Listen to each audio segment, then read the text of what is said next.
Bom dia, pessoal. Vamos agora gravar uma aula sobre a elasticidade de preço da oferta, que é a última aula. É sobre a correção. Primeira, define a elasticidade de preço da oferta e explica a diferença entre oferta elástica e oferta inelástica, utilizando exemplos numéricos para ilustrar sua oferta. Do mesmo jeito que eu falei da procura, a elasticidade de preço da oferta é o grau de sensibilidade do ofertante diante de um aumento de preço. Se, por exemplo, o preço aumenta 10%, a quantidade ofertada aumenta, né? Porque sempre aumenta, mais de 10%, a oferta é elástica. Se o preço aumentar 10%, a quantidade ofertada aumentar 2%, por exemplo, a oferta é inelástica. Sempre quando o preço aumenta, a quantidade ofertada tende a aumentar. Aí os dois fatores que pede no número 2 são disponibilidade de fator de produção, que é importante. Você tem que ter os fatores de produção da natureza, trabalho, bem de capital, capacidade tecnológica, capacidade empresarial para poder ofertar. Se você não tem isso disponível, você não tem como ofertar. O segundo fator é o tempo. O tempo de resposta entre você começar a produzir, mesmo se você tem os fatores de produção, e agora quer produzir, o tempo é importantíssimo. Eu vou explicar isso na 3 e 4. Quanto maior o tempo de resposta, mais inelástica é a oferta. Quanto menor o tempo de resposta, mais elástica é a resposta. É a resposta à oferta. É mais elástica.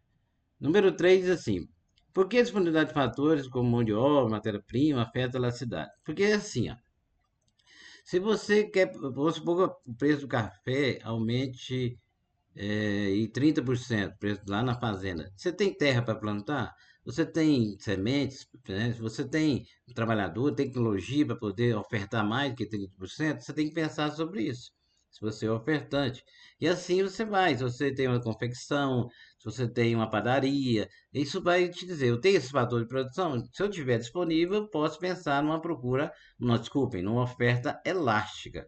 Se eu não tenho os fatores disponíveis na mão, eu não vou. Se eu tiver lá com os fatores à disposição, eu posso aumentar rapidamente. Por exemplo, eu tenho uma confecção de roupas, né? Eu tenho malha sobrando. Aí o preço da camiseta sobe, eu posso amanhã já ofertar com preço novo, porque eu tenho ociosidade de recursos.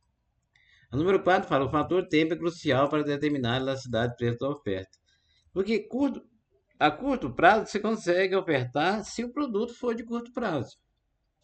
Como eu falei, o café em saca sobe 100%. Como é que você vai ofertar isso em um tempo pequeno? Mesmo que você tenha todos os fatores de produção, de terra, semente, mudas, né? Você tem trabalhadores, máquinas, etc.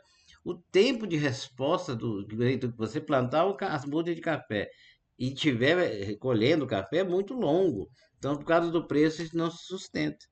Então, por exemplo, a mulher que tem uma confecção, o homem que tem uma confecção, ele pode encomendar ali malha ali em Goiânia, por exemplo, chega no mesmo dia, ele pode amanhã já estar ofertando camisetas novas diante de um aumento de preço e ganhar muito com isso, porque o prazo é curto, né? O tempo é curto, tem disponibilidade de fator e o tempo de resposta é curto, portanto.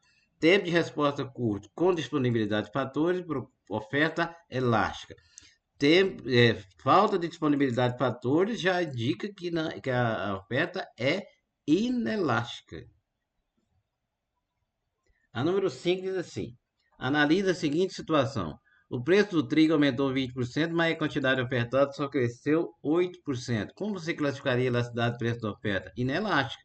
Que fatores podem justificar esse comportamento? Primeiramente, se eu tenho disponibilidade de fator de produção, talvez eu não tenha terra disponível, não tenha condições, nem insumos, né, tecnologia para aumentar, e o tempo de resposta também, que não é muito curto, né? É médio prazo ali para a produção do trigo. Então vai aumentar, mas vai aumentar menos, porque senão, se ele aumentar muito, ele pode perder. E se o preço do trigo cair aí durante a safra dele? Então, tem que pensar bem, é racional esse pensamento. 6. Por que produtos que dependem de recursos escassos ou de processos produtivos demorados têm que ter uma oferta inelástica? Dê exemplo do café, petróleo. Petróleo, mesmo que o petróleo está subindo aí nessa guerra atual aí, na Oriente Médio, mesmo assim a oferta é a mesma. A oferta dos postos de petróleo era dada, não tem como falar, papai, produz mais aí. Então, aí, para eu achar novos postos, demanda pesquisa, que pode demorar anos, né, décadas. E depois que descobre como pré-sal, demora aí, décadas para estar já produzindo. 7. A elasticidade da oferta pode variar dependendo da flexibilidade dos produtores em ajustar essa produção. Escuta essa afirmação relacionando-a com indústrias que têm alta capacidade de expansão, como serviços digitais, e as que enfrentam restrições, como extração de petróleo. Acabei de falar. Petróleo você tem que encontrar as jazidas, né? Já que serviço digital, você tem ali todo o aparato, né, das tecnologias de informação que você consegue expandir, né, com seus técnicos, com seus profissionais de software, de hardware, você consegue aumentar muito a oferta rapidamente diante de um aumento de preço.